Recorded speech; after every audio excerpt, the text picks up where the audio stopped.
এই যে চেয়ারটা আপনি দেখছেন, যেই চেয়ারে আমি এখানে বসছি আপনার সামনে মাননীয় স্পিকার, এই চেয়ারটি খুব কঠিন একটি চেয়ার মাননীয় স্পিকার। এই চেয়ারটি দেখলে মনে হয় বসতে খুব আরাম, আসলে মাননীয় স্পিকার মোটেও আরামের না।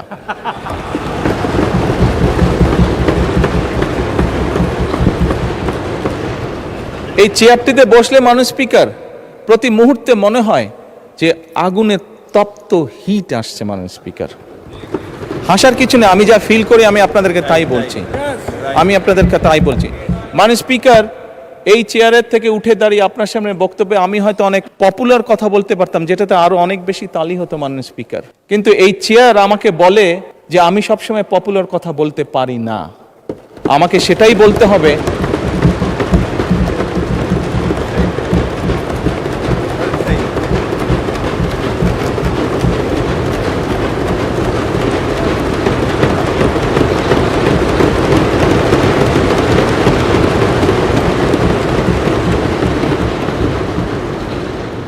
মাননীয় স্পিকার, একজন রাজনীতিবিদ হিসাবে আমারও তো ইচ্ছা করে পপুলার কথা বলতে, যাতে জোরে জোরে তালি পায়, কিন্তু এই চেয়ার প্রতি মুহূর্তে আমাকে স্মরণ করে দেয়, no, you have to take the right decision, not the popular decision.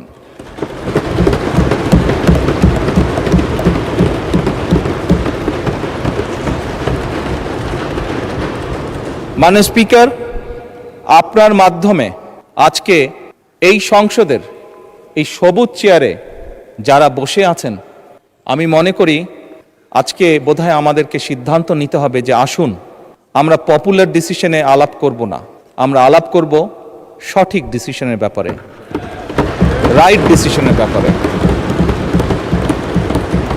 মাননীয় স্পিকার, আজকে এই সংসদ অধিবেশনের শেষ দিন, আজকে অধিবেশন শেষ হয়ে যাবে। আমার সংসদ নেতা হিসেবে আমার দলের সদস্যদের কাছে, বিরোধী দলীয় বন্ধুদের কাছে, সহকর্মীদের কাছে, সদস্যদের কাছে আমার অনুরোধ থাকবে যে আসুন আগামী অধিবেশন যেটি শুরু হবে সেখানে আমরা আলোচনা করব আমরা কত দ্রুত দেশে বিদ্যুতের সমস্যার সমাধান করতে পারি।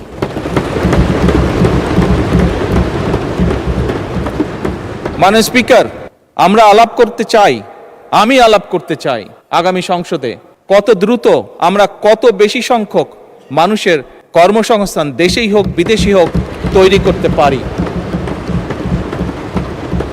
মাননীয় স্পিকার, এই সংসদে দাঁড়িয়ে আমি আলাপ করতে চাই যে আমাদের শিক্ষা প্রতিষ্ঠান, আমাদের হাসপাতালগুলোতে কত দ্রুত শিক্ষা এবং চিকিৎসা সুবিধা আমরা পৌঁছে দিতে পারি।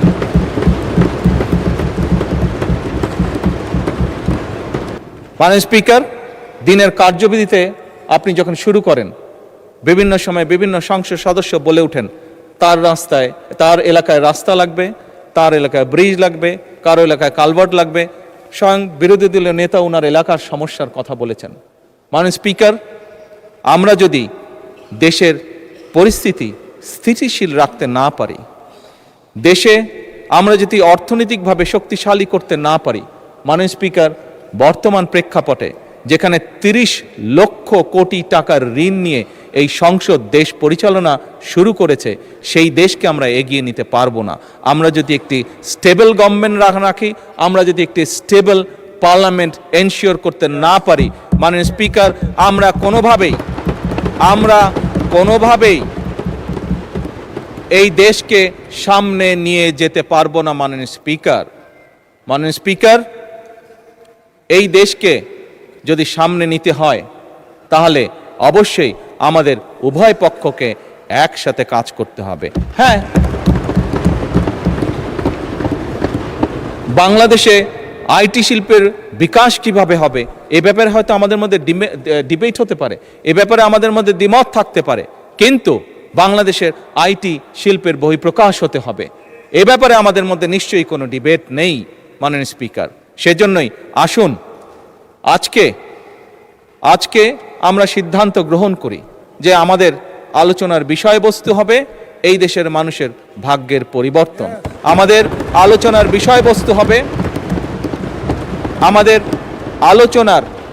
মাননীয় স্পিকার, আমাদের আলোচনার বিষয়বস্তু হবে যে আমরা অন্য দেশের উদাহরণ দেব না, বরং আমাদের দেশকে আমরা সামনে এগিয়ে নিয়ে যাব। মাননীয় স্পিকার, মাননীয় স্পিকার, 1971 সালে এই দেশ যখন স্বাধীন হয়েছে, এই মুহূর্তে আমরা বিভিন্ন বিবেচনায় আমাদের দেশকে যদি স্ট্যান্ডার্ডে ধরি, আমাদের মতন অনেকগুলো দেশ ছিল যারা হয়তো 1972-73 সালে স্বাধীন হয়েছে, তারা আমাদের থেকে এগিয়ে গিয়েছে। মাননীয় স্পিকার, আমরা পারিনি কেন? বিকজ বিভিন্নভাবে এই দেশকে, একটু আগেই যেটা বলেছি মাননীয় স্পিকার, বাধাগ্রস্ত করা হয়েছে গণতন্ত্রকে। মাননীয় স্পিকার, গণতন্ত্র বাধাগ্রস্ত যদি হয়, গণতন্ত্র প্রতিবার বাধাগ্রস্ত হলে অর্থনীতি, শিক্ষা, স্বাস্থ্য সব কিছু বাধাগ্রস্ত হবে। কাজেই মাননীয় স্পিকার, আপনার মাধ্যমে আমি বিরোধী দলীয় সহকর্মীদের কাছে আহ্বান জানাতে চাই, আসুন আমরা ডিবেট করব, আমরা বিতর্ক করব, আমরা আলাপ করব, আমরা আলোচনা করব, আমরা বসবো, কথা বলবো, কিন্তু কোনোভাবেই এই সংসদকে ব্যর্থ হতে দেওয়া যাবে না।